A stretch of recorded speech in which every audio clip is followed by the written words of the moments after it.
Hello दोस्तों, कैसे हैं आप लोग? उम्मीद करती हूँ आप सब बहुत अच्छे होंगे। तो दोस्तों, जैसा कि आप सब जानते हैं, ये साल 2023 बस ख़त्म होने वाला है। आज है 30 तारीख और परसों से हमारे नए साल की शुरुआत हो जाएगी। मैंने सोचा कि क्यों ना इस गए साल में मैंने क्या देखा, क्या मिला मुझे, क्या नुकसान हुआ, क्या सीखा, इन सब चीज़ों को कहीं लिखते हैं, कुछ डॉक्यूमेंट करते हैं, कुछ रिकॉर्ड करते हैं। तो मैंने कुछ लिखा है और मैंने सोचा वही मैं आपके साथ कुछ शेयर करती हूँ। शायद कुछ आपको सीखने को मिल जाए, शायद कुछ मुझे आपसे सीखने को मिल जाए अगर आप अपने अनुभव शेयर करेंगे तो।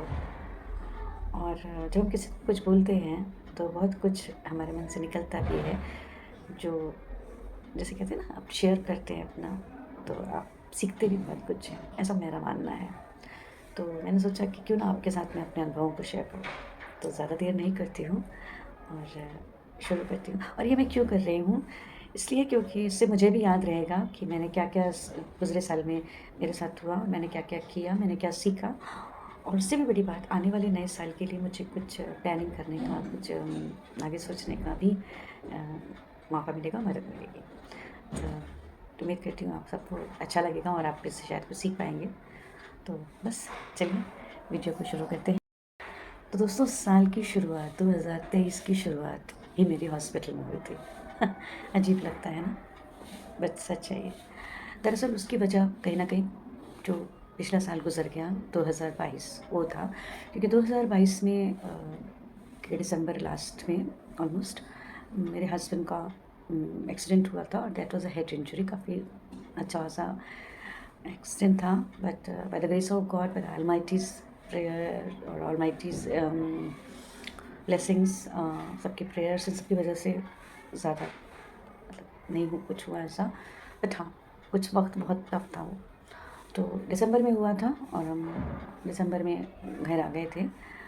लेकिन हाँ, जनवरी 1 को ही रिपोर्ट टेस्ट कराया था, क्योंकि हमने न्यूरोलॉजिस्ट को कंसल्ट किया तो उन्होंने बताया कि सोडियम लेवल्स को चेक करना है। तो मुझे समझ में आया कि हेड इंजरी के बाद सोडियम लेवल्स भी अप डाउन होते रहते हैं। ये मेरा एक्सपीरियंस है, मुझे पता नहीं ऐसा होता है या नहीं। तो हम लोग 2 ऑफ जैन को हॉस्पिटल में गए और सोडियम लेवल चेक कराया तो डॉक्टर ने फ़ौरन एडमिट होने के लिए कहा। और फिर हम हॉस्पिटल पहुँच गए भाई। हफ़्ता दिन करीब वहाँ पे रहे और जब थोड़ा-सा नॉर्मल हो गया तो हम वापस घर आ गए। घर आने के बाद लेकिन मेरे हस्बैंड को बहुत चक्कर, बहुत ज़्यादा ड्राउज़ीनेस, चक्कर आ रहे थे। हेड इंजरी के बाद ये सब होना थोड़ा कॉमन होता है। होना तो नहीं चाहिए लेकिन ऐसा होता है कई बार। तो वो हो रहा था। फिर डॉक्टर को दिखाया तो उन्होंने कुछ और मेडिसिन्स दिए और उससे कोई ख़ास फ़र्क नहीं पड़ा। तो फिर उन्होंने हमें ईएनटी को कंसल्ट करने की सलाह दी। ईएनटी मतलब ईयर, नोज़ एंड थ्रोट। तो उनको हमने कंसल्ट किया। उन्होंने कुछ सेशंस कराए और उनसे धीरे-धीरे थोड़ा-थोड़ा फ़ायदा होने लगा। चक्कर तब भी आता था बट ग्रेजुअली धीरे-धीरे कर होके हुआ पूरा जनवरी ऑलमोस्ट। फिर आया फ़रवरी में हमारा फिर वही सेशन शुरू हो गया। हर अल्टरनेट डेज़, कभी-कभी लगातार भी जा कर के हम ईएनटी के सेशन लेते थे। और इसकी वजह से हमें कहीं जाना भी था बाहर, हम बट नहीं कर सकते थे क्योंकि हाई प्रेशर पे जाना अलाउड नहीं था। Flights were not suggested. तो हम वो भी पोस्टपोन करते रहे काफ़ी टाइम तक। फिर आया मार्च। मार्च में तबीयत काफ़ी हद तक संभल गई थी और मेरे हस्बैंड ने आई थिंक एक्सीडेंट के 1 महीने बाद यानी जनवरी लास्ट तक में उन्होंने अपना ड्यूटीज़ हॉस्पिटल की जॉइन कर ली थी। ही इज़ अ डॉक्टर। फरवरी में भी हॉस्पिटल जाते थे लेकिन वहाँ से आके फिर अपने सेशंस के लिए जाते थे। मार्च में भी ऐसे हुआ। मार्च में with the doctor's permission we could go to Varanasi and Gorakhpur. तो हमने बहुत ही भगवान के आशीर्वाद के साथ-साथ हम लोग वहाँ पहुँचे और हमने अपने जो काम थे वो किए। हालाँकि जिस काम से हम गए थे वो काम तो हमारे नहीं मैटेरियलाइज़ हुए, बट या हमारे काशी विश्वनाथ के दर्शन हो गए और जो नया कॉरिडोर बना है उसके भी दर्शन हो गए। And funny thing is that कि जिस वक़्त हम गए थे बनारस उस वक़्त बहुत बारिश थी, जबकि मार्च के मंथ में बारिश होना इतना कॉमन तो नहीं ही है। तो बारिश बहुत थी और गोरखपुर में बहुत बारिश थी। तो वो 4 दिन का ट्रिप था हमारा, ऑफ़िशियल बट पर्सनल ट्रिप था, बट काम था रिलेटेड मेडिकल। तो हम वहाँ पे गए। वहाँ से आने के बाद कुछ समय फिर से ठीक से बीता, लगा कि लाइफ पटरी पे आ रही है, ट्रैक पे आ रही है, हम सब चीज़ें अपने हिसाब से कर सकते हैं, मैं नई चीज़ें प्लान कर सकती हूँ, काम कर सकती हूँ। बट एक्चुअली हुआ नहीं कुछ ऐसा। और अप्रैल में मेरे हस्बैंड हॉस्पिटल से लौट कर आए एक दिन और उनको फ़ीवर हो गया। फ़ीवर के 2 दिन बीत गया, फ़ीवर नहीं कम हुआ। डेंगू टेस्ट कराया, डेंगू निकल गया। प्लेटलेट्स काफ़ी कम हो गए और इसकी वजह से डॉक्टर ने उनको फ़ौरन हॉस्पिटलाइज़ होने की सलाह दी, because he is a diabetic so he can not take risk. और फिर अभी कुछ दिन पहले ही उनको हेड इंजरी हुआ था, तो फिर वापस से हम हॉस्पिटल चले गए। मेडिकल टूरिज़्म काइंड ऑफ हमारा पीरियड था वो। तो जनवरी, फरवरी और मार्च शुरू के 3 मंथ काफ़ी ज़्यादा स्ट्रेस भी रहे, but by the grace of God हम उनसे बाहर निकल पाए और फिर डेंगू भी ठीक हो गया, मतलब अपना प्लेटलेट काउंट ठीक हो गया और हम घर आ गए। और उसमें बहुत अच्छी बात ये हो गई, उस डेंगू मतलब ये अप्रैल की बात है, मार्च में तो हम काशी विश्वनाथ गए थे, अप्रैल में ये हो गया। मतलब एवरी मंथ है, जनवरी से लेके फरवरी, मार्च, अप्रैल, each month has a story. तो फिर हम अप्रैल में जब हम हॉस्पिटल में ही थे, तो जो हमारा अपना फ्लैट है वो काफ़ी समय से हम उसको चाह रहे थे कि रेंट पे हो जाए। Bye the grace of God वो भी रेंट पे हो गया, तो एक और काम बहुत अच्छा हो गया, वो रेंट पे चला गया।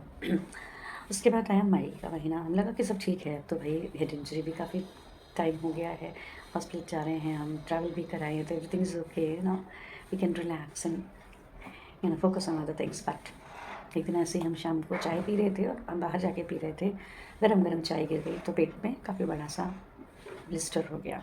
मेरे हस्बैंड को सारा कुछ मेरे मेरे हस्बैंड के ही साथ हुआ, तो मुझे बहुत तकलीफ़ भी हो रही थी ये देख कर के उनको इतनी तकलीफ़ सहनी पड़ रही है। और मुझे तो खैर, मैं तो सिर्फ अपना काम कर रही थी, जो भी चल रहा थी वो।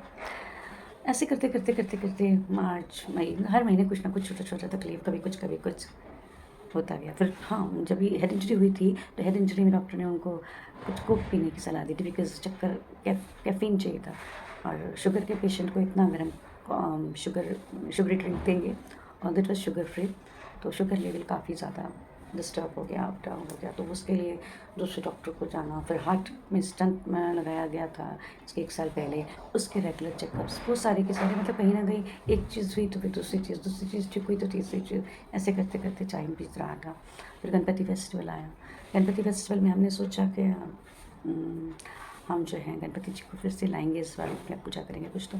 बट क्योंकि मेरे हस्बैंड को इतना इंटरेस्ट नहीं आया, तो मैंने फिर ज़्यादा प्रेशराइज़ नहीं किया और हमने घर में ऐसे ही बस पूजा की और अपने सोसाइटी के गणपति जी रखे। देन गेम करते अक्टूबर आया। अक्टूबर में हाँ, अब ये शुरू के 3 मंथ्स बहुत ज़्यादा टफ थे हमारे साल के, बट ये लास्ट के 3 मंथ वाला ग्रेस ऑफ गॉड बहुत अच्छे भी थे and I thank God for this. तो हम लखनऊ जा सके, हालाँकि लखनऊ जाने का रिज़र्वेशन मैंने पहले ही कराया था, मेरा घर है लखनऊ में और मेरी मम्मी बीमार हो गई थी, तो और 2-3 चीज़ें छोटी-छोटी थी फंक्शन, तो वो क्लब करके और हम लखनऊ गए। तो 1 हफ़्ता लखनऊ में रहे मम्मी के पास। उसके बाद फिर आया नवंबर में हमें को दिल्ली जाना था 2-3 दिनों के लिए, पता नहीं क्यों मेरा बिल्कुल मन नहीं कर रहा था ट्रैवल वगैरह करने का, बट ज़रूरी था जाना, तो हम दिल्ली गए फिर 2-3 दिनों के लिए। We had a lot of fun in the marriage. और उसके बाद वापस आई, रेगुलर काम चल रहा है। सडनली दिसंबर में अ, हम एक इंस्टेंट ट्रिप प्लान करके पटना चले गए और वहाँ से लौटते वक़्त पटना में गई, तो पटना में कभी घूमी नहीं थी, इस बार पटना ज़रूर थोड़ा-थोड़ा पटना घूमा मैंने। और लौटते वक़्त हमको टिकट्स नहीं मिल रहे थे, तो हमने बनारस होकर के फ्लाइट किया और बनारस होकर के तो कुछ समय था, तो हमने सोचा चलो काशी विश्वनाथ के दर्शन नगरी में आए हैं, तो मंदिर देख लेते हैं कोई, तो काल भैरव जी के मंदिर चले गए। फिर वहाँ से एक घाट मैंने देखा और वो नमो घाट था, मुझे मालूम नहीं था इतना खूबसूरत है, नया बना हुआ है, तो उसके दर्शन किए। कहने का मतलब ये है कि जो पिछला साल जब एक्सीडेंट हुआ था उसके कुछ महीने पहले नवंबर 2022 में मैं उज्जैन महाकाल गई थी और उसके आने के 1 डेढ़ महीने के अंदर ही एक्सीडेंट हो गया। तो आई वाज़ लाइक क्या?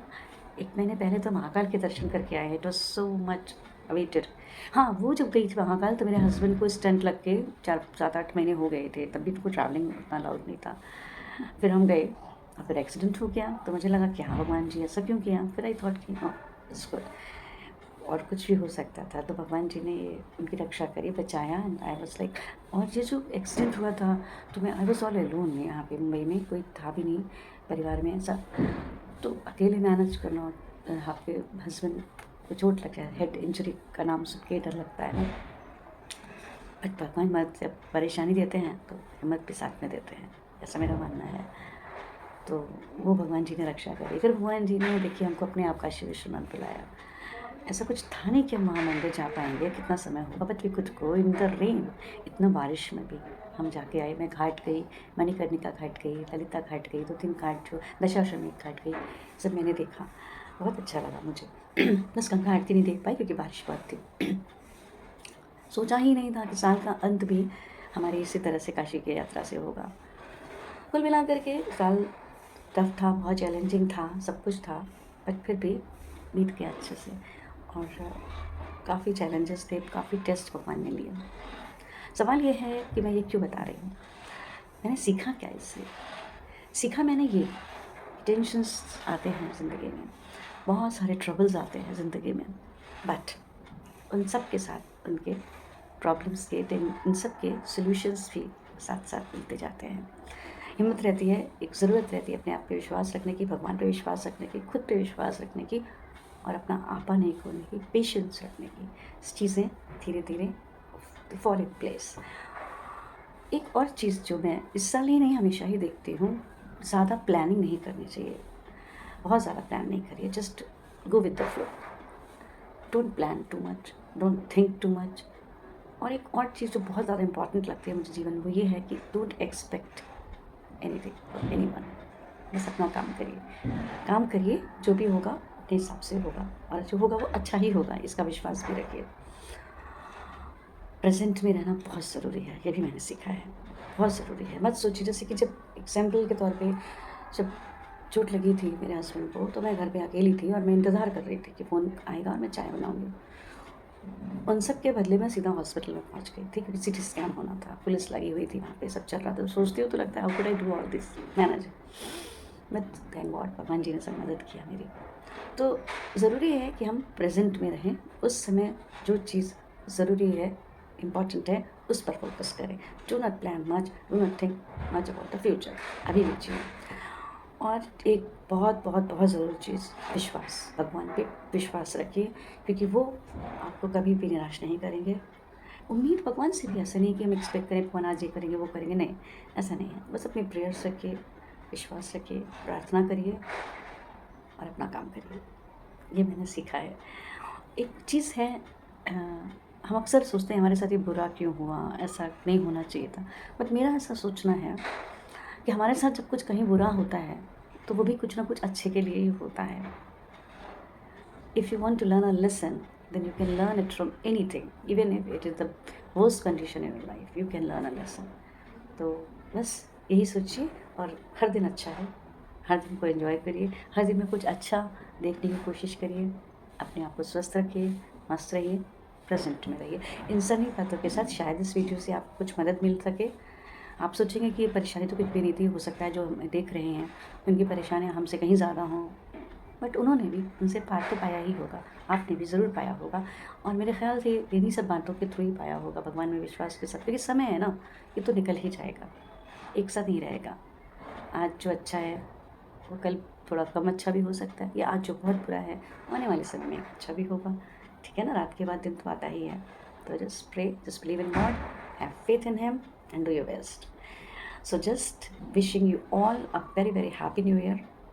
आप सबको नया वर्ष बहुत बहुत मुबारक हो, हम सबके लिए मंगलकारी हो, हम अच्छी ज़िंदगी जिएँ, स्वस्थ रहें, मस्त रहें, खुश रहें। नमस्ते और थैंक यू आप सबके समय के लिए। आशा करती हूँ आपको अच्छा लगा होगा, और अगर अच्छा लगा है तो लाइक भी करिएगा, शेयर कर सकते हैं तो शेयर भी करिएगा। आप लोग सपोर्ट देंगे तो ये चैनल कुछ थोड़ा आगे बढ़ेगा, मुझे अच्छा लगेगा। Thank you.